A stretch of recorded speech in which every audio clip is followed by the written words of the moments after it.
When you hear the name Sodom, the first thing that comes to mind is sexual sin, right?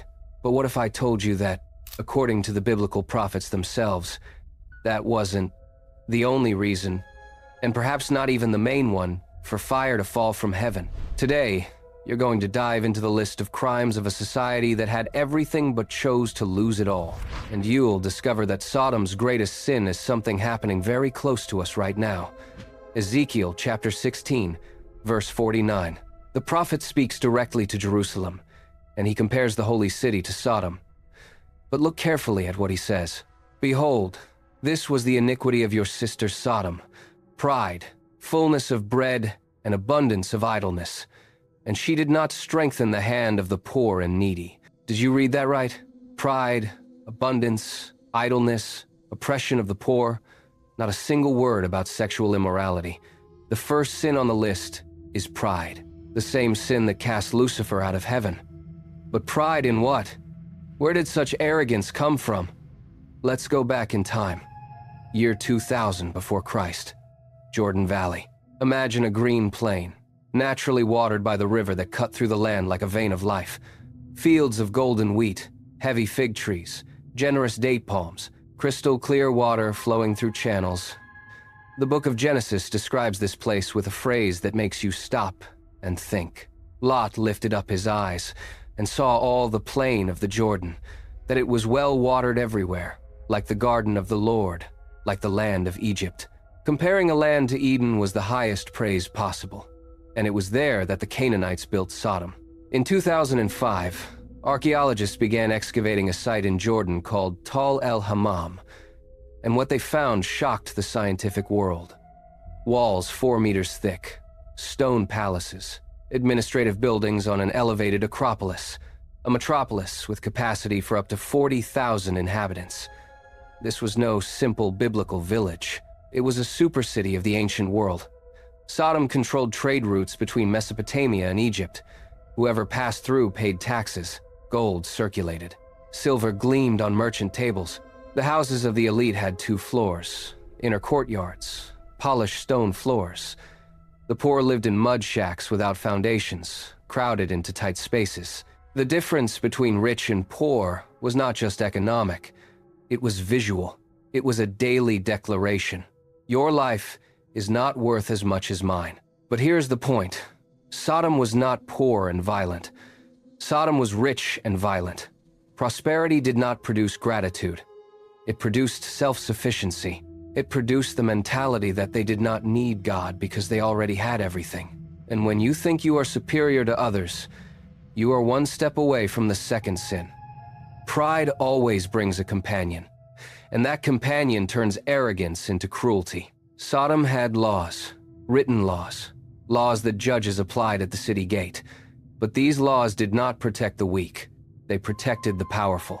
And one of these laws, you will not believe it existed. The law said the following: it is forbidden to give food to strangers, forbidden to offer shelter, forbidden to help in any way. The punishment, death. It was not indifference, it was a system. Ezekiel was not exaggerating when he said that Sodom did not strengthen the hand of the poor and needy.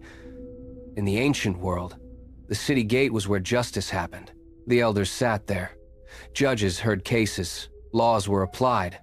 It was the open-air court, and in Sodom, this sacred place had been corrupted. Isaiah compares Jerusalem to Sodom and says something devastating. Your hands are full of blood. Seek justice. Help the oppressed. Defend the orphan. The heart of the problem was exposed.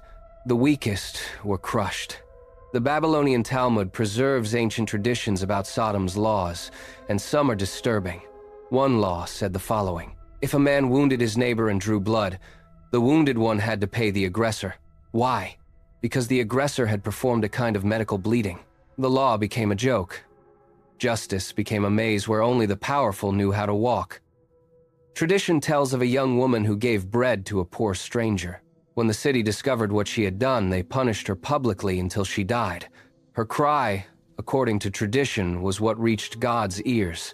Now, think with me. Sodom had everything: water, fertile land, commerce, wealth, but it turned abundance into a weapon. It used the law to protect the strong and crush the weak. And this was not an accident. It was a choice.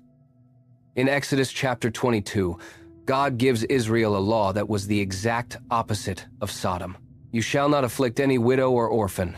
If they cry out to me, I will surely hear, and my anger will be kindled. God takes this seriously, because oppressing the weak is not just social injustice. It is a direct attack on God's heart. Sodom did exactly what God forbade, and thought it was safe inside its 4-meter walls. But there was a third sin growing. A sin that is born when you have everything and do not need to fight for anything. A sin that turns free time into a search for ever more extreme pleasures, fullness of bread and abundance of idleness. This was Ezekiel's third accusation, and it seems harmless, right? But it was not. Because when you have everything, something inside you begins to rot. Sodom did not know hunger. The fields produced effortlessly. Caravans brought gold. Warehouses were full. Life was comfortable. And comfort produced boredom. Imagine waking up in a city where no one needs to work hard, where food is guaranteed, where money flows without sweat. What do you do with so much free time? At first, parties, music in the squares, wine on the tables, laughter echoing through the streets. But parties repeat themselves. Music loses its shine. Wine no longer satisfies. And then you look for the next level. Sodom had temples, but not for the God of Abraham. Temples for false gods that promised pleasure without limits. And in these temples, the sacred and the profane were mixed. Priests who did not teach righteousness. Rituals that celebrated the flesh and not the spirit. What was once shame became pride. What was once hidden became public. And the entire city normalized what God called abomination. The book of Jude describes it this way. Sodom and Gomorrah gave themselves over to immorality and pursued unnatural desire. It was not just sin. It was endless escalation. Genesis chapter 19. Lot was sitting at the gate of the city when he saw 2 men approaching. Something about them was different. The way they walked, the light in their eyes, the dignity they carried. Lot stood up immediately, bowed with his face to the ground, and said, "My lords, come to your servant's house. Spend the night.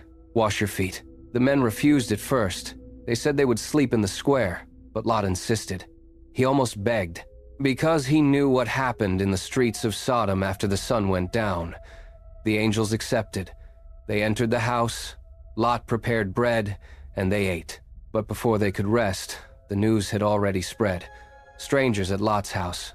And then something happened that exposed the complete rot of that city. The men of Sodom surrounded the house, young and old, from the smallest to the greatest.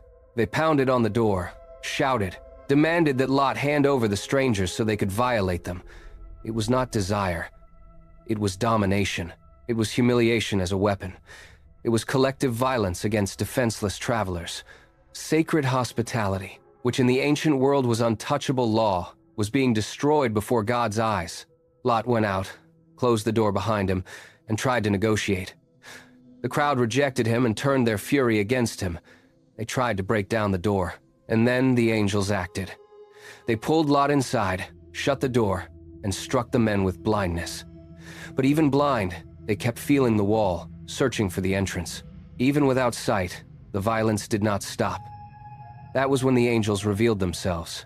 The cry against this place has become great before the Lord, and the Lord has sent us to destroy it. When dawn came, the angels grabbed Lot, his wife, and his 2 daughters by the hand and pulled them out of the city. God's mercy was still working, but time had run out. Run for your lives. Do not look back. Do not stop anywhere in the plain. Run to the mountains. And while Lot ran, heaven opened. The Lord rained sulfur and fire from heaven on Sodom and Gomorrah, and he overthrew those cities, and all the plain, and all the inhabitants of the cities, and everything that grew on the ground. Lot's wife looked back and became a pillar of salt. Jesus, centuries later, would say, "Remember Lot's wife." Because looking back was more than curiosity. It was attachment. It was longing for what should have been abandoned. It was a heart that remained in Sodom even when the body fled. In 2021, scientists published a study in the journal Nature Scientific Reports. They found evidence of an explosion in the air over Tal el Hammam. A celestial body exploded in the atmosphere around the year 1650 before Christ. The temperature passed 2,000 degrees. Pottery turned to glass. Salt covered everything. The land remained barren for centuries. Judgment was not metaphor. It was real catastrophe. But the story does not end in destruction. It ends with a question.